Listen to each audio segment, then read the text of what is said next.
ईश्वर की धरा, दक्षिण का देश और शीत मरुस्थल कुछ इन्हीं चिर परिचित उपनामों से प्रसिद्ध है। हिमाचल प्रदेश का सबसे बड़ा जिला लाहौल स्पीति। हिंदू बौद्ध साझा संस्कृति एक ही गुलदस्ते में महकती है यहाँ। उदयपुर का त्रिलोकीनाथ मंदिर धार्मिक सामंजस्य और समरसता का बेहतरीन अनुकरणीय उदाहरण प्रस्तुत करता है। लेकिन साल के कुछ महीने लाहौल वासियों के जीवन में आफत बन आ खड़े हो जाते हैं।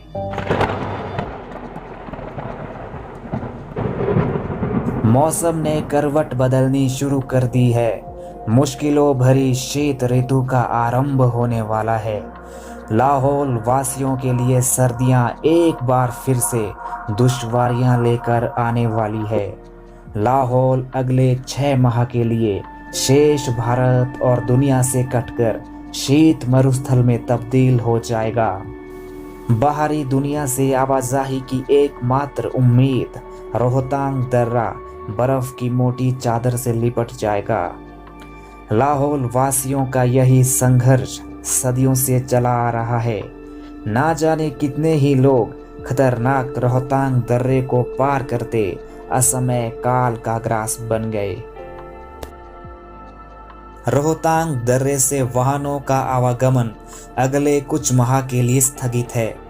बरसों से लाहौल वासियों के संघर्ष की यह कहानी अब आखिरी चरम बिंदु पर है, क्योंकि देश ने लाहौली लोगों के लिए अटल टनल के रूप में एक अविस्मरणीय सौगात दे दी है। पीढ़ियों से इस टनल का सपना पूर्ण होते देखने को उत्सुक लाहौल वासी टनल का उद्घाटन होने पर फूले नहीं समा रहे। यहाँ पे 2010 में रोहतांग टनल का काम शुरू हुआ, तब हम यंग थे और हमें भी इस टनल में काम करने का मौका मिला और 9 साल तक हमने भी अपनी सेवा इस टनल में दी है। सर्दियों में जब 6 महीने तक ये पूरा वैली बंद रहता था तो हम लोगों के पास मनाली जाने के लिए कोई हेलीकॉप्टर के अलावा और कोई विकल्प नहीं रहता था। हेलीकॉप्टर भी मौसम के अनुसार ही यहाँ पे आया जाया करती थी। कभी फ्लाइट का शेड्यूल नहीं होने की वजह से हमें पैदल भी यहाँ से मनाली जाना पड़ता था और कई बार हम रात में 12 बजे यहाँ से उठ के जो है रोहतांग दर्रे से पैदल इतनी ज़्यादा बर्फ़ के ऊपर पैदल चल के मनाली जाते थे। इस तरह की काफ़ी मुश्किलें हम लाहौल के लोगों ने एक सदी से महसूस किया है। हमारे यहाँ पे कभी लोग बीमार पड़ जाए तो उस वक्त हमें वाकई में लगता था कि हम किसी कैद की ज़िंदगी से कम नहीं यहाँ पे जी रहे हैं। लेकिन अब टनल के बनने से हमारा जो हमारे बुज़ुर्गों का सपना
एक नई उम्मीद की किरण बनकर सामने आई है। जो है अटल जी के नाम से हो गया हुआ है, तो उन्होंने भी हमारा बड़ा भारी क्या नाम किया है, फ़ायदा किया हुआ है, सोचा है। नहीं तो हम 6 महीने तो कभी इधर उधर नहीं निकल सकते हैं घर में।